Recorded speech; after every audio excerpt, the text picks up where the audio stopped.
ఆంధ్రప్రదేశ్లోని అసెంబ్లీ స్థానాల్లో పిఠాపురం 2024 ఎన్నికల నుంచి ఏదో ఒక విషయంలో వైరల్ గా మారుతోంది.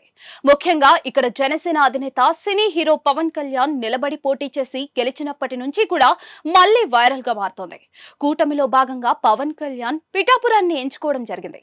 అయితే పిఠాపురంలో పవన్ కళ్యాణ్ గెలిచిన తర్వాత జనసేన బలం ఎంత ఉంది, ఆ పార్టీ జోరు ఎంత అన్నది ఇప్పుడు చర్చనీయాంశంగా మారుతోంది.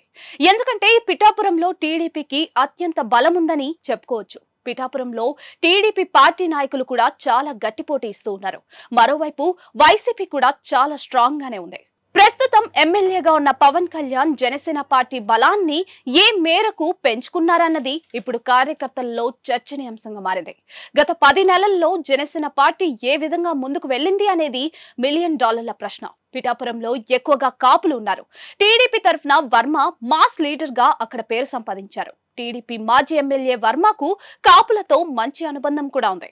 పార్టీ పరంగానే కాకుండా స్థానికంగా కూడా మంచి గ్రిప్ ఉందన్నమాట.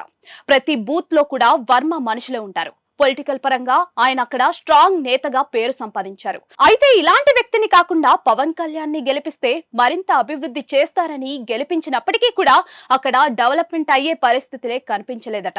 ఇక నాగబాబు పిఠాపురానికి వస్తే ఎప్పుడు ఏదో ఒక విధంగా రెచ్చగొట్టే మాటలే మాట్లాడుతూ ఉంటారు. పిఠాపురం జనసేన అడ్డా అంటూ ఎన్నోసార్లు చెప్పినా జనసేన బలం పిఠాపురంలో పెద్దగా లేదనే విధంగా వినిపిస్తూ ఉన్నాయి. ముఖ్యంగా బూత్ స్థాయి లెవెల్లో పనిచేయడానికి జనసేన పార్టీ ఎవరూ లేరట.